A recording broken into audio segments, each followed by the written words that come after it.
Welcome to another episode of Golden Nuggets Tea and Tales, Season 2, powered by Husby, served by Yasin Valimullah, Mr. Palm Jumeirah himself. Thank you, Silvia. Pleasure to be here. Welcome to the show. Yep. You've been around on social media as one of the original real estate social media icons, let's call it. I want to know, how has social media impacted your career positively and negatively? Yeah, so it's interesting you say that. So years ago, I wasn't very social media friendly. I didn't really use Facebook. Instagram wasn't even on my radar, to be honest. But I used to follow a lot of the kind of US American agents, let's say. Sirhants. The Sirhants and the Fredericks of the world. Oh, yeah. And they were very, they've always kind of been ahead of the curve. So they used to really promote themselves, self-branding, let's say, on social media. And for me, when I started Instagram, 2017, 2018, I was a bit confused. Do I use it for my personal stuff? Do I put my own pictures in? Or do I try and put an angle in there where it's kind of bish or out? It's a soft way of promoting my work, which is the angle I ended up going to. And then when it came to understanding what name to use, obviously Mr. Palm Jumeirah sounds really cheesy. and I still think it's very cheesy. But that being said, a lot of people know me purely from social media. They think my name is Mr. Palm Jumeirah. Yeah. And they're, oh, Mr. Palm. What a coincidence. I have a name as well, right? Yeah. But it worked really well. So I think in those days, I was probably one of the early adopters in Dubai, let's say. Yeah. I didn't have a strategy or a plan, really. It kind of was very natural. It was very organic in the way it worked. And for me, it's really actually propelled my career. Because I think that self-branding, fast forward 7, 8 years, and now everyone's on it, and everyone understands the power of self-branding. So I guess I'm lucky in the sense that I had the foresight of trying, doing it much earlier. And yeah, there's obviously a heap of benefits I've had from it. I mean, from the fact, advertising or promoting myself via social media where I can be myself. Yeah. Because I think that's the other thing as well, making sure that it's your authentic self on there. Absolutely. And not when the camera comes on, you're a different persona, right? Which it's so important that you represent who is going to be met off camera as 100%, well, basically. 100%. So there's no good someone just, meeting you and going on a viewing, but it's not like what he was on his socials. Well, and that's incredible because the amount of people that reach out to me on Instagram, looking at buying, looking at renting, I've done a lot of deals from the back of clients that have come through Instagram as well. Instagram, I would say, is probably the one that's really done well for me compared to maybe the YouTubes and other channels as well. Do you use TikTok as well, or not really? I have a company TikTok. Okay. I personally don't use TikTok, no. I just think with the clients that I tend to work with, I don't think TikTok's a platform that works. See, I thought that, but I could be wrong. Yeah, I think we're wrong. I haven't got the patience my for agency, we have a TikTok channel, but me personally, I don't have a TikTok channel. But interestingly enough, so a lot of the clients, when they reach out to me, and I'll call them, I'll message them, I'll meet with them, one of the first things I ask is, why, what was the reason you reached out to me? And 9 out of 10 times, they'll say to me that we saw your videos and we like the way you present yourself and you seem very approachable. Right. And I think it's very key when you do social media. And I think this is where sometimes some of the agents could go wrong, is they put too many static pictures, properties, pictures of themselves, which is great. That doesn't show your personality, it doesn't show your value proposition at all, right? And I think when you're doing reels, you're doing videos, you're presenting, you're giving value in your videos or whatever content it is, and you're talking, I think people feel a connection there. And then when they reach out, it's like they already know you. Yeah. And it's surprising someone when they do meet you, they know so much about you. Exactly. Because they've followed you for such a long time. But you had that dilemma at the beginning where you were like, I don't know what to put on, like personal stuff or work stuff. Don't you feel like by having part of your personal life, your family, that would add to your authenticity and make people feel like they know you better? Or what's your kind of stance on that? 100%. So I think if you look at my social media, it's not a purely real estate agent profile. And to me personally, I don't think that works. Especially now when everyone is copycat pasting their profiles. To have authenticity, to have some of your personal life, to have that element of it gives your account more a humanity look, let's say. In order for people to be attracted to you, to understand you, for example, you need to have some of that personal element shown in there. That being said, I mean, I think the longer I've used personal social media, I am less and less when it comes to putting maybe about my children, for example, my family in general. I don't maybe post as much compared to what I used to post, let's say, before. Why did that change? I don't think, with my kids, they are at an age where they don't really get a say so whether I'm posting or not. And I think as much as there's a lot of positive with social media, I think there's a huge negative element people don't talk about. Yeah. And I don't want my children to have be on social media at such a young age without their permission and without them really understanding how it works. Because I started social media when I was in my 30s, so it's different, right?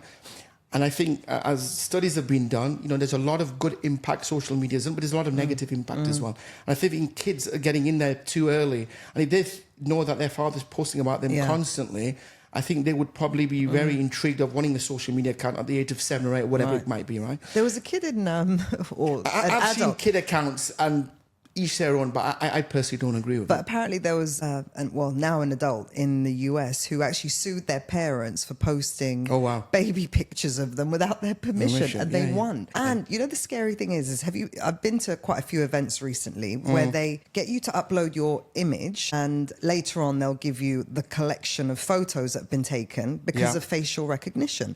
Went to one the other day and I appear in the tiniest of image.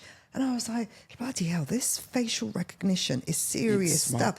Yeah. And it captures you from any age, like it knows your face. Posting your children, that is going to be on the internet forever. Exactly. And they have no say in it. And with facial recognition. Exactly. So I'm quite selective, let's say. I mean, I don't say I don't post personal stuff. I do. And I try and keep it a balance. And I really think to humanize the account, you got to have that balance. Right. Otherwise, for me, as an agent, if you're an agent, your account shouldn't look like a company account because the company is separate. And even though I own my own agency, the agency account is very different to my personal account. And I think this is where a lot of agents get confused. They want to get into social media. They want to do self-branding. And a lot of the time it's like, well, he's done that and she's done that. So I'm going to do the same. Exactly. Yeah. And sometimes it comes down to your personality as well because it's got to reflect who you are and it's got to resonate then with people. So if you're just copying what other people are doing, but that's not your personality, it doesn't shine through, right? And then when people do meet you, and there's a disconnect from what they've seen on social media, you don't get the show. I get a lot of business from referrals, right? And the referrals come from the back of them seeing maybe my profile, meeting me, actually thinking, actually he is what he says he is. And then on the back of that, getting referral business out of it as well. I think it's really key to keep it humanized, but also keep it in a sense where it's your true authentic self and you're not trying to present something just for your target audience. And the one thing that you've done extremely well is niche down. So you have kind of, first of all, you've got the Mr. Palm Jumeirah, which is, I mean, you could probably sell that for a couple million. I could if I wanted to. Have you had any offers? I've not, but I mean, I've had people approach me. Interesting. But you haven't entertained it. Well, when I started my agency, it was just over a year ago, I thought to myself, do I keep Mr. Palm Jumeirah? Because now it's kind of a new stage of my life, a new company. But then I thought, why would I do that? Because everyone resonates me with that name. My name is still there. I mean, my actual name's there as well. But I was going to change it, and then I thought that was so stupid. Well, you know who's just done that? Gary Allen. So yes, he was Mr. I saw Dubai that. Hills. Yes, he's given that to one of his agents. I was like, I hope you've made them sign a contract or something. Yeah. But I did see that. But yeah, I think for me, I'm happy with the fact. I mean, if that's how people know me, and that's the initial. The initial introduction for them to understand me or the brand, why not? But with niching down, I mean, not that the Palm Jumeirah is small, but has it ever posed a problem when you've got a listing or something in downtown or Palm Jebel Ali or something? Has it ever caused a problem for you or been a regret to niche down so tightly? Not really. I think if you've got a track record of selling property on the Palm, either be it the buyer side or the seller side, nowadays, it's great to have that niche, but if you're branding yourself and you're doing content, even if the villa's in Al Barari or it could be an apartment in downtown, I sell a lot of properties outside of the Palm as well. It's not Palm is my niche. Palm is what I specialize in. But 3 of the deals I've done recently were not from the Palm, and 2 of them were owners that contacted me for their properties. One was in Emirates Hills. It was an apartment Vida Emirates Hills, and one was in Address downtown.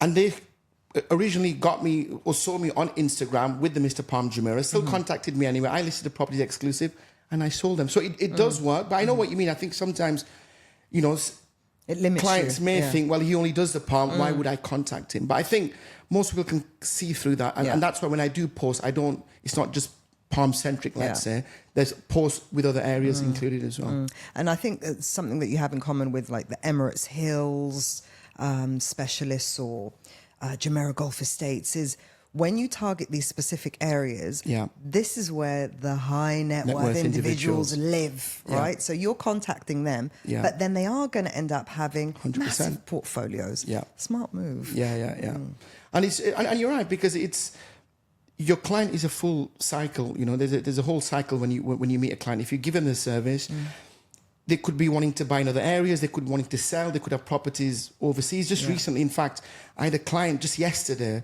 So I met her. She's bought a property from me years ago in Al Barari. Again, an area I don't cover. She's thinking about buying back on the Palm. We've been looking at a few different things on the Palm. And she mentioned to me on one of the views, I'm going to London at the end of the month. I was interested in what you're doing there. Just as a conversation started. She said, I'm thinking of buying something in Marylebone. I thought, that's interesting. Do you have an agent in London? She said, no, not really, but I'm going to be going there. I'm just going to be doing some homework there. And I said, guess what? Leave it to me. Fast forward 2 weeks, she went to Marylebone. She saw 6 projects with 2 of the agents that I knew in London that I recommended. And she messaged me last night, great, it's been great. My husband's going back next month. We've narrowed it down to 2, and hopefully one of them. Amazing. So you just turn it international. 100%. Brilliant. 100%. Okay. And I think the more I've done it, the more I've realised that, you know, just because I do the Palm as my main focus, that doesn't mean I only do the Palm. And I've got to leverage the fact that these clients will be looking overseas or looking in at their areas. And I've got those contacts. I've been in the industry 20 years, 15 years in Dubai, but 20 years altogether. And I've got people everywhere in relation to that. So why not leverage that? Of course. And you can also save her time because you're speaking agent speak. Exactly. You're going to give your London equivalent the lowdown on what, and it's trusted advisors as well, because the biggest challenge you have, if you've got a client who you built a relationship with, and then you're passing that client on to another agent, especially from someone from another country, they're going to deal with them. Yes, and they've got to maintain that standard of quality that you're giving them, right? So it's key that whoever you're passing that client to then maintains it, because you can end up ruining relationship. Of course, you can end up ruining relationships because they could go to whatever city it might be and not really be happy with the service that they've been provided. So, and then they just it reflects badly on you because it was your recommendation. And vice versa, there's agents from other countries that send me their clients because they know that I'll give them the same level of service that they've been given to them in whatever country they come from. Brilliant. Okay. Well, thank you for those social media and personal branding tips from Mr. Palm Jumeirah himself. Thank you.